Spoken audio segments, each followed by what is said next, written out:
So, good morning, friends. So, welcome to Masai School, a place where you learn to earn and pay only when you get hired. At Masai School, we believe in holistic learning, not just the tech skills, but also to build your soft skills, which is very, very important. And we believe developing the soft skills take time. That's why we are investing on a regular basis during the course to build your skill holistically.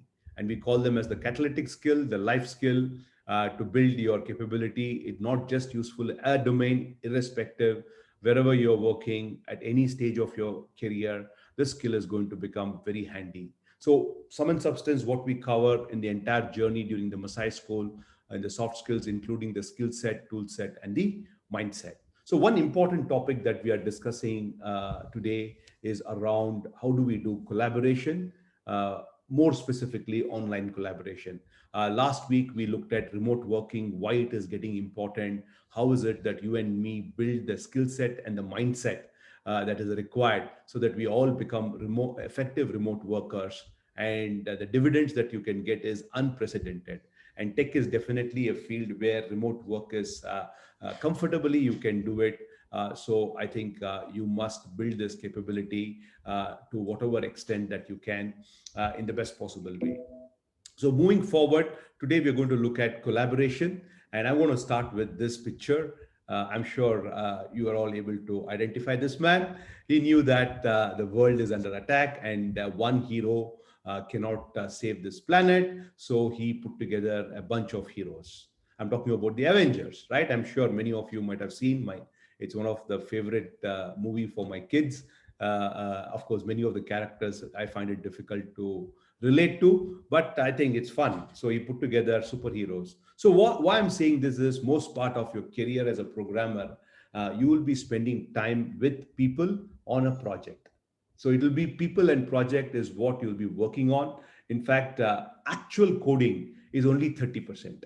The report says it very clearly. Typically, a developer at an SD1 level or even SD2 level, he spends only 30% of the time in coding. The rest is spent with people, discussing about projects, discussing about various things that is required. So ability to build this collaboration skills becomes super critical if you want to be successful as as a developer. So the great things in business are never done by one person. They're always done by a team of people, said Steve Jobs. So ability to get it done together is very important, right? So that's the important aspect here. Just give me. Great. So alone we can do so little, together we can do so much, said Helen Keller.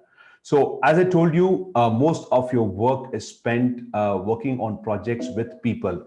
So that brings us to the context that or to this one wonderful way of explaining. If you have an apple and I have an apple and we exchange that apple, we still have one apple, right? But you have an idea and I have an idea and we exchange these ideas, then each of us will have two ideas, said George Bernard Shaw. So that's an amazing way, because in projects it's all about discussing. Ideas need not be transformational. Ideas need not be something path breaking. Even a small thing can have a big impact on projects. So collaboration is important not just because it is a better way to learn. The spirit of collaboration has an impact on the whole organization at an individual level, at a team level, intra-department, and the organization. In fact, a collaborative organization is more effective than it's one of the most competitive strength you can have, other than having some good products and good funding. So collaboration is the key. So, as I told you, who collaborates? Departments, teams, and companies. Each of them have their own task, roles, KRAs to be delivered. Obviously, they work with people within the department with other department, not just internally, but also to satisfy customers' needs or a want. They work with the different sources that helps you to execute the project. There are some regulatory norms and the shareholders or the stakeholders. Now, the intersection of these three circles, keeping the external environment in there, is X. X is nothing but collaboration. So the maximum X you have, that means the organization, the individuals, the departments, and the organization understand the task, roles, and responsibilities and they relate to each other, the X gets increased. The more the X area it is, the better is the collaboration. So that leads to both individual success and project success. That is what the goal is all about. Sarkar, you can't hear me? Can you just give me a quick confirmation? You can't hear me? Prince, can you just give a confirmation? Hello? I can hear. Okay. So I don't know why Sarkar said he can't hear. Okay. Just a quick confirmation whether you can hear it or not. Okay.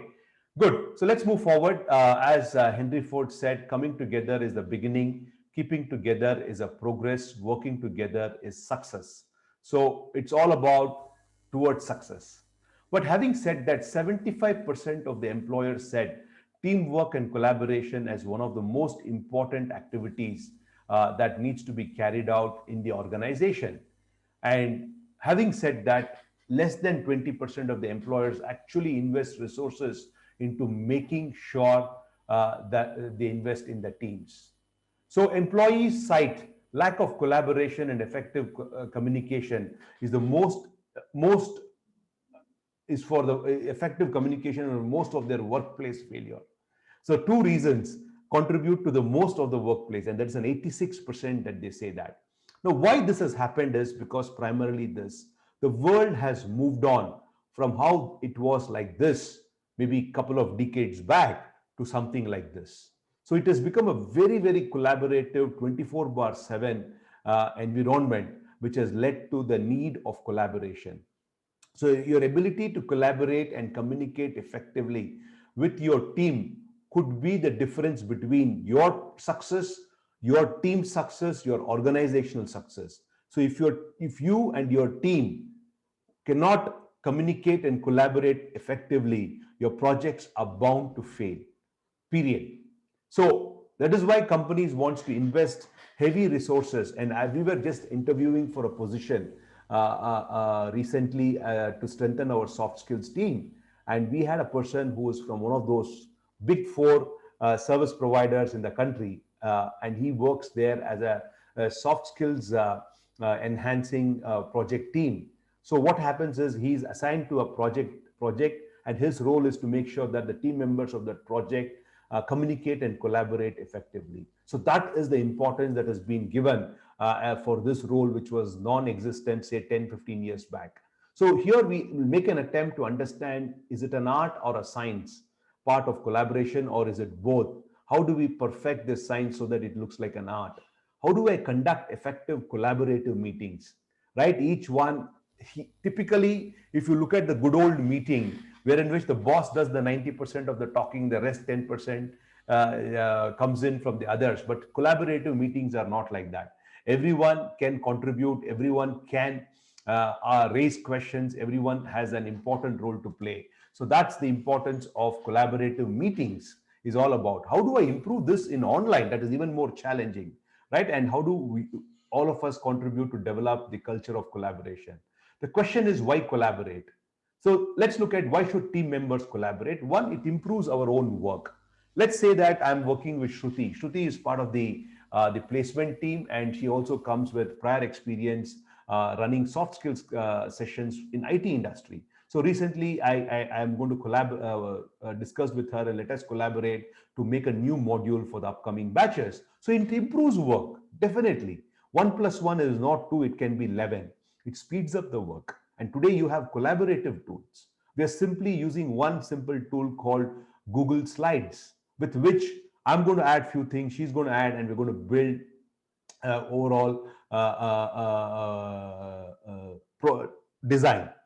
Learn new skills and new technique, because each one is going to bring on the table their own skills and technique. Understand the business better, because I'm going to give my perspective, she's going to give her perspective, and develop interpersonal skills. The moment that I'm going to work with each other, I'm going to work my interpersonal skills. For an organization, overall, it is less time, lower cost, scalability, improves trust, increases flexibility. So when in the team members benefits and the organizational benefits, so why can't we collaborate? So what is collaboration? Sharing responsibility and dividing up work can significantly speed up results. And in today's context, most organizations lack patience because the deadlines are so tight, right? Everyone wants to achieve other ways to survive. It is like running on a treadmill, right? So what happens in a collaboration? I share responsibilities and we divide work so that it significantly speed up the results. When you bring passionate people together and share goals, the possibilities multiply. So that's the role of collaboration. And this is another analogy, and the exact what is the impact, you can go and see when you ask Google on this. A pair of working horses can pull higher weight each than alone. That's the power of collaboration. It is not 1x, it could be 5x or 10x. Two or more people working together in pursuit of a shared collective bounded goal is collaboration.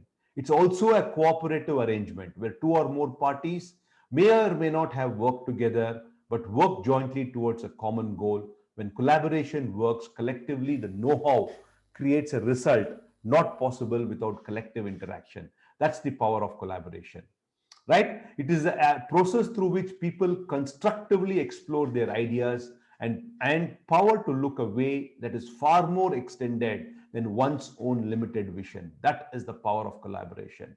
And how do we do that? There are 4 C's that are required to collaborate effectively. First of all, I must build my capability to communicate. Not just one, but it is through an exchange of thoughts, views, and opinion. That is what we are having. A conversation needs to happen here. There has to be a high level of cooperation and coordination leading to collaboration. This is how typically the path would be. That means I must communicate well. Not necessarily it needs to be only a verbal communication. It could be a written communication. It could be a recorded communication. It could be sending of, receiving of text messages in various form, or simply the non-verbal communication that I send it across during the meetings can have a big impact. Unless otherwise, cooperation and coordination doesn't move forward, and collaboration is ruled out. So what, and you all know, it's a process by which information and ideas are exchanged. Focusing on your own work is and helping others only when necessary. For example, recently I asked Sandhya to help me out in assessing students' assignment. So she's cooperating and she's not part of the soft skills curriculum, but she's helping me out in assessing the assignment giving. A lot of coordination needs to happen. Just to give you, there is a coordination that happens between the operation team, then the admissions team, and the curriculum team, so that the time is set for a documentation rule. So a lot of coordination is required. When there is a communication, when there is a cooperation, and there is a coordination, slowly the collaboration emerges, wherein which we share certain decisions and responsibility for a specific outcome. And we have seen, if there is no communication, no cooperation and coordination, collaboration does not happen. We may start with saying that let us collaborate, but if you don't have the 3 C's, ability to communicate effectively, have that mindset of cooperation and coordinate effectively, the collaboration that will not happen. So it's prerequisite for a collaboration to happen. The other 3 C's are there. It is the capacity to engage within an outside group. And as you get the outside people, it becomes even more tougher. I just want to give you a live example. As you know, we all work with an NBFC called Propel. And yesterday I had to visit their office because we are trying to bring in some changes so that we can expedite it faster. The experience is seamless for the students and for the institute. So here collaboration is not just within Masai. I want to collaborate outside an NBFC partner. We are collaborating with Utter to help people with lower communication capability, people who are coming from vernacular language studying in their high school and early college. So that requires high level of external collaboration, because all of us needs to work towards common goals. Despite my KRA is different, Utter CEO KRA is different, and similarly the KRA of NBFCs are different, right? That is even more strengthening. And this is where we said the value creation and the mutual trust becomes very important. When the first C, the cooperation, the value creation is very less, and the trust level can be okay at a basic level. But as you keep going up in the value chain and you see that the value creation is high and the mutual trust has to be very high, only then we can co-create. Currently, we are co-creating a product with NBFC for our Glide program. As you know, Glide is eligible only for full-time program, and where the students get a 15,000 rupees as a living expense allowance, which needs to be repaid back after they get jobs. Here we are co-creating a project. When I'm co-creating a project, the value creation is very high and the mutual trust needs to be at a different level altogether. Else, this is unlikely to happen. This is where I gave an example of rowing, right? Moving from dependence to independence to interdependence is very important. The maturity level that you show when you move up to the interdependence is very high. Who makes this happen? We, the people, make this happen. So let's look at every project has a cost to it and there is a risk to it. Whichever project that you take, there is a cost and there is a risk. Similarly, the complexity of the project could vary from easy, medium, hard, and also the interdependence, whom all that we depend, can also be high. So if you see this, if the cost is high, complexity is high, the risk is high, the interdependency is high, it calls for collaboration.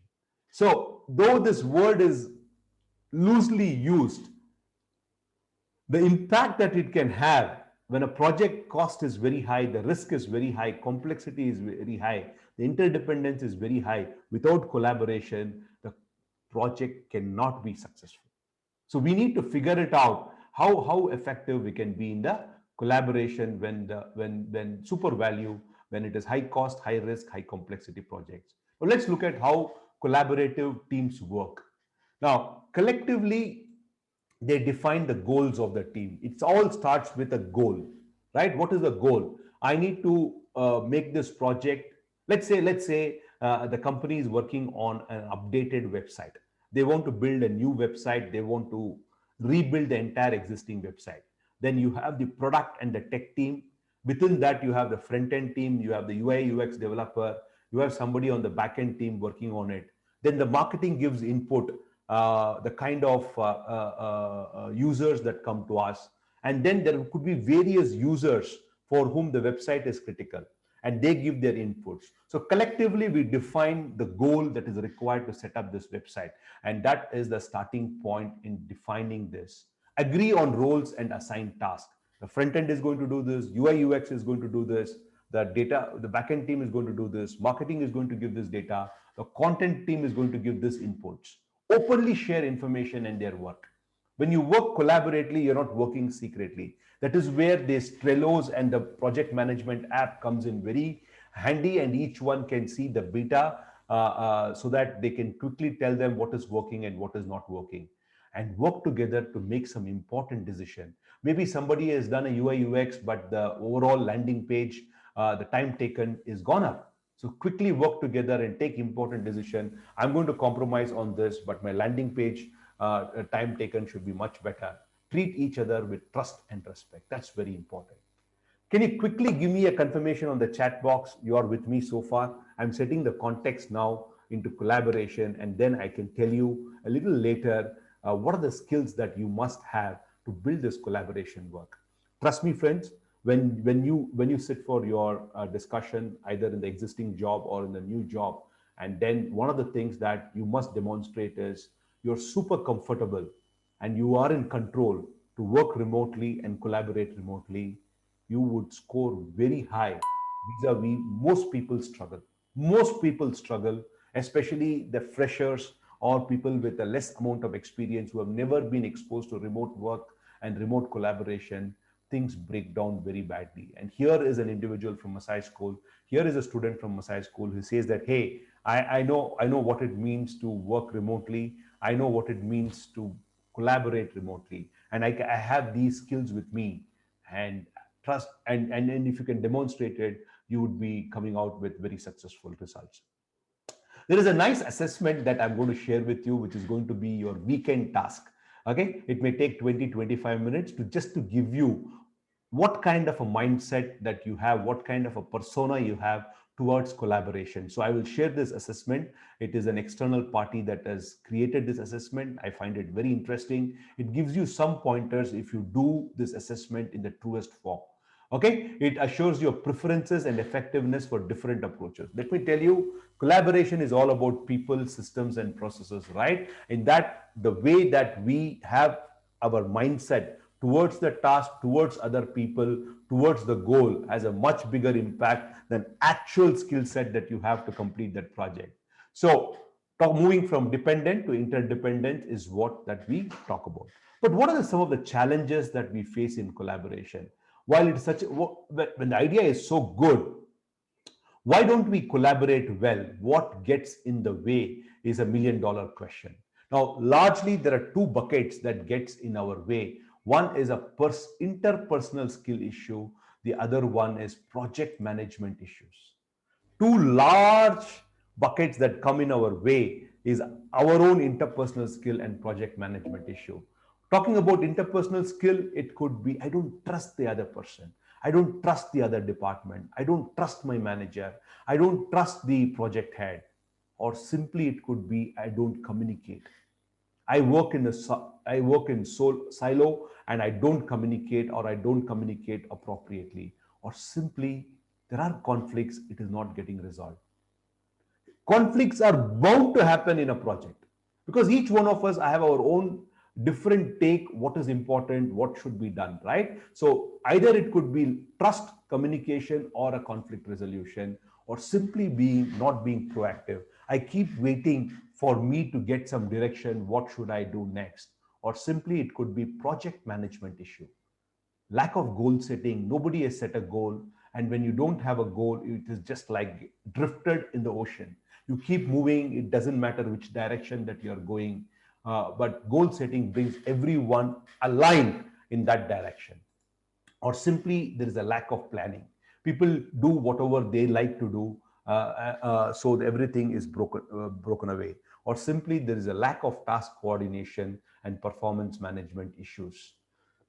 So largely these are the set of things that have a problem, and how do we overcome is the concern. So we need to adopt a working style that allows you to benefit from the experience and the expertise of others. Okay, so what happens is diversity is good for a team. Conflict must be resolved.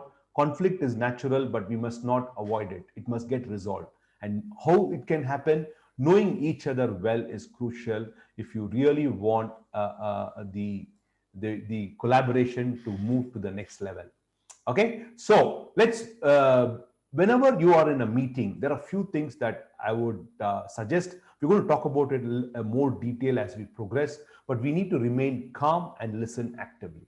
That's the first fundamental aspect that you need to do. Probe deeply about their opinions and reasons. Explain your opinions and reasons. Be open to other ideas. Don't shut it down. Make sure you have all relevant information to support your views. And if these five things, the big five, we call it the big five.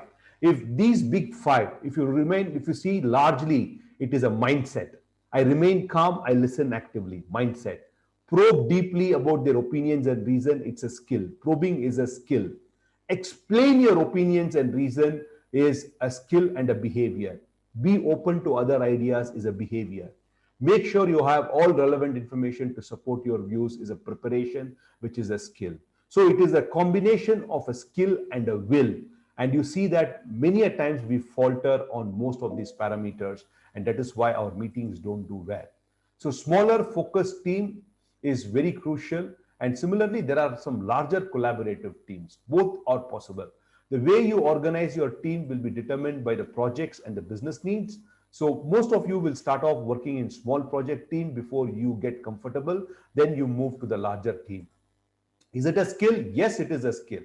You can hone it. You must become proficient across these areas. Ability to communicate, use the tools, teamwork, consistently do it, build reliability, and authenticity is required. Okay, so let's move forward. How do we master collaboration? It is mastering collaboration. It is not just an individual forte, but even the organization must help the individuals to foster collaboration. It is also a leadership view, because if the leader likes to talk to only one person and he doesn't believe in collaboration, then collaborative culture cannot be built. I have worked with one such leader in my previous organization where he did not believe people should collaborate. He used to directly interact with the individuals, and he somehow that manager felt that if they collaborate, they may act against me. It doesn't build collaborative environment at all. So both the organization should create a culture of collaboration and individuals must contribute. An organization must see collaboration as a value. It is where the leader inspires and motivates collaboration. Choose right collaborative tools, trust teams to make decisions, hire people with higher collaboration skills, and make sure the effective team meetings take place. So the leader sets the tone, the leader lays down the foundation, the leader encourages collaboration, leader inspire others to collaborate, and that is only it is possible. Inspiration and motivation is very important, right? So having agenda, having goals, discussions and decisions are very important element of collaboration.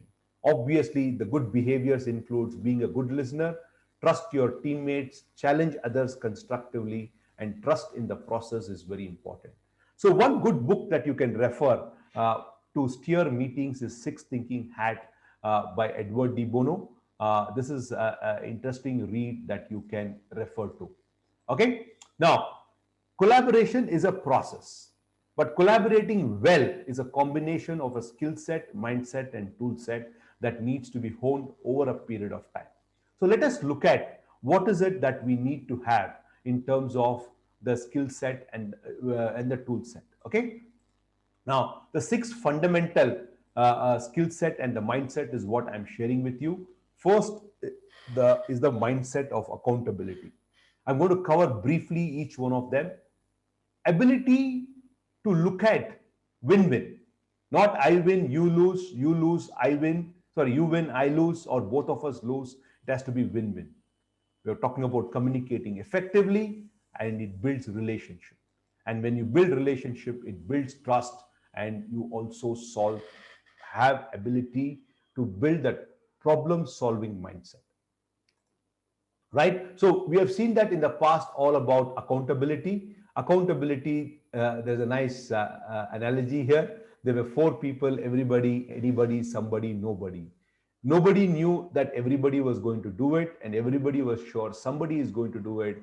Anybody could have done it, and nobody did it. This is what happens in many of the projects for a particular task, and it doesn't move. It becomes a bottleneck, and it just lies there. So the importance of accountability is highly valued in all spheres of life. At its heart, accountability means being answerable, taking or being assigned responsibility. Accountability is a desired trait of an individual, organization, society, and a country. You know that our politicians have a very least accountability. Our bureaucrats have the least accountability. Obviously, you see because of that the results coming out. Why do our roads are done such badly? Why are our road conditions so bad? Because they're not accountable. They blame external factors, they blame contractors, they blame, but actually there is no accountability. You feel so good when you travel on roads like in Europe or in even many of the Middle East countries, because the accountability is very high. And I remember for a lot, I worked in Dubai for a very long period of time. When a project starts, a board is put up there saying that this is a project start date and this is a project end date. And there is a stringent penalty clauses that are put in. Look at the state of accountability in project completion in India. And I'll just give you an example. There is a flyover that is being planned in Bangalore, and it runs from somewhere near Silk Board up to Koramangala Sony Signal. And it has been running for 3-4 years, still it is the same. They blame litigation, they blame contractors, no accountability. The moment there is accountability, it improves performance. The moment there is accountability, it inspires confidence with the leader and within the team, within the individual. It promotes ownership. I own it. Look at the accountability E. Sridharan had when he built Delhi Metro. Today, Delhi Metro, the success of Delhi Metro is because of the accountability that has been taken up by one man called E. Sridharan. right? Remarkable work being done. I'm sure you have visited Delhi. The kind of network it has is unparalleled in our country. Accountability builds courage, accountability builds trust. All this would happen only if there is accountability. You remember we did this activity long back. Accountability is having a plan and committing to it. Communicating effectively, it is sum of authority and responsibility. Carrying out the process, caring about the process, good stewardship, dealing issues professionally, dealing directly with the issues in the hand, taking ownership, and modeling expected performance as a leader, as an individual, as a team lead. Science, I wasn't there. It's not my fault. It's not my job. I'm just following the orders. Nobody told me just the way I am. I don't have time. I didn't know. These are all signs of non accountability, right? Committing. So, what is accountability? Committing to doing something with a clear understanding of expectations, deciding to take responsibility, becoming empowered to overcome hurdles, and accepting the consequences, whether you're able to achieve or not, to in the process learn the skill set, tool set, and the mindset. Yes, it was an Mohammed Afsan says a great experience to use Delhi Metro. Amazing. In fact, in my previous work, I used to travel to Delhi quite often, and I preferred using the metro, moving between length and breadth of Delhi, shuttling between Old Delhi, New Delhi, and going as far as the airport is concerned. If you have a less luggage to move around, metro is amazing way to travel, right? So the keywords: commitment, clear understanding, expectations, buying into responsibility, self empowerment, and learning from results. These are the key words that are part of accountability. I'm committed to the goal. I have absolute understanding of my deliverables and the expectation. I take the responsibility for my actions. I empower myself to learn the requisite skills, and I keep learning from the results. So let's look at the second one, the win-win mindset. Okay, let's look at the win-win mindset. Think win-win is super critical if you want to do well in collaboration, right? It's always me versus you, or my team versus your team, my organization versus your organization. So people can approach with either positive or negative. Quadrant one, I negative, you negative. I undervalue myself, my skill set, my team, my organization, my product, and you also underestimate others. So it's our fault. We are worth nothing. There is nothing can be done about it. There are some people, some teams demonstrate me negative, you positive. Here he lacks self confidence, right? Maybe he's being subjected to high level of authority and a push from the other side, so he accepts being passive. I undervalue myself and overvalue the other person. It's my fault. I given, you are better than me. Positive, you negative. I overvalue myself. I think I have better ability than you, or I undervalue the other person's contribution. But the best is me positive, you positive. I accept myself and others it is. Only then the magic of communication, coordination, cooperation, and collaboration happens. Right? So respect yourself, respect others, express myself sincerely, what I think, what I feel, what I want. Express my rights. Similarly, take into consideration what other people think, what other people feel, what other people want. Many a times in meetings, what happens is I only say what I'm good at it, what I want. I don't take other person's consideration. Lack of empathy is what hampering them. So the third aspect is communication. I think we have been talking about communication from day one, how super critical it is, because we need to communicate powerfully, right? Collaboration works when everyone knows what, how, where, and why, right? What to be done, how to be done, where it has to be done, and why it has to be done. So being well informed improves collaboration. Hoarding information doesn't help. Many people have this style of hoarding information.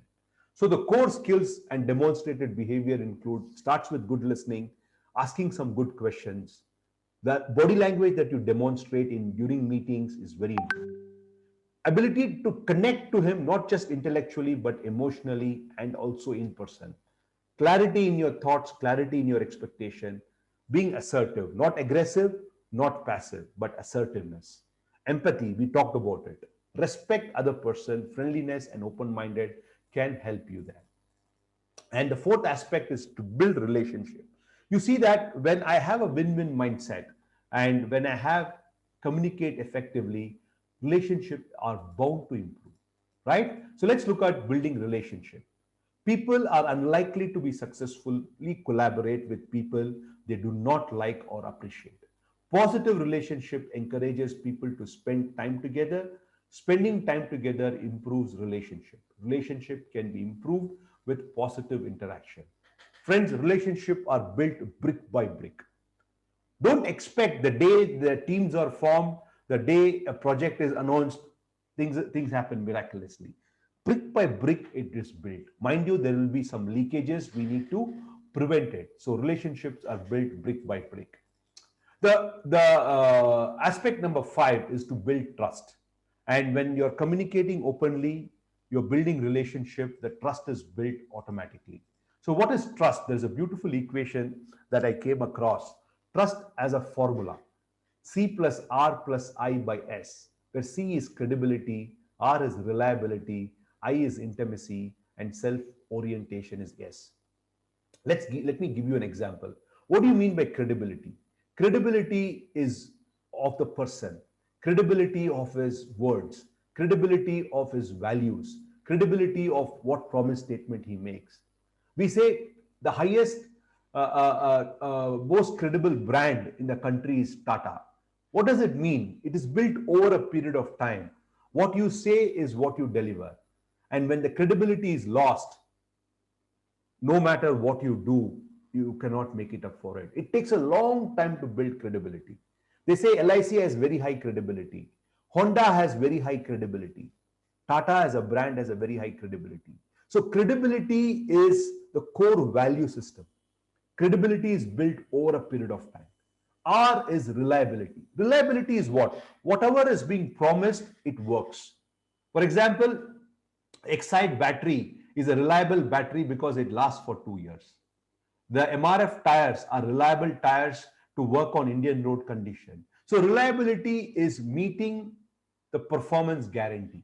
So credibility is more of a higher level thinking. Reliability is action. Now I can rely Yogesh to start the session at 10 o'clock because it's a reliability factor. That means he does not give excuses. Oh, I was got stuck up here. I did this. My internet was bad. It might happen. But once in a while, it is okay. Every time this is happening, then the reliability is a big question. I is intimacy, how close you are. Am I closely working with student? Do I understand Mohammed, Ayush and Abhishek a little more in person? Or I just look at, I'm here to deliver the lesson and you're supposed to attend the session. That is intimacy. Or every time that I'm doing, I'm only interested in my orientation, or do I connect with you and understand, hey, how is data structures algorithm is going? How is your interview preparation series is going? How are you finding the back end part in the entire journey? That is self, not just my topic, but also the others' topic. So trust can be built only by this. So there are individuals who demonstrate credibility, reliability, and intimacy. But if my self orientation is very high, then the trust will be low. Obviously, it can't be zero. Then it will lead to infinity. You must have a little amount of self orientation. So trust, high level of trust leads to extra efforts by everyone. When I trust that the other person is going to do, I'm going to put high amount of trust there.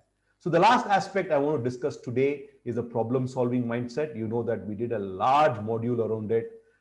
Problem solving, as Karl Popper said, all life is problem solving, right? Once you look at the job that is given to you, when you start demonstrating that problem solving mindset, you will enjoy it. Problems are only opportunities in workloads. You need to develop this curiosity, creative thinking, and critical thinking to solve problems, right? The 3 C's that if you build it nicely, you'll be able to do it. So collaboration is important, not just because it is a better way to learn. The spirit of collaboration has big impact at individual and the organizational level. So learning to collaborate effectively is part of equipping yourself for effectiveness, problem solving, innovation, and lifelong learning in an ever-changing network economy. Remember, I showed you two images of the world, how the world was and how the world has become now. Borderless, 24 bar 7, each team collaborate with each other in order to make the projects happening. Great. So I'm going to send that link to you today, and I want you to take the assessment. And next week, when we meet, we can discuss about that assessment. And when we come back, we have learned what is collaboration. We will take it to the next level of remote collaboration. The principles remains the same, the fundamentals remains the same, but you need to tweak it a little bit to make it work on a remote collaboration. So this is what we learned this week. We're going to build it next week, but I want you to do this exercise to you. I'm sending it to you as a link, and you can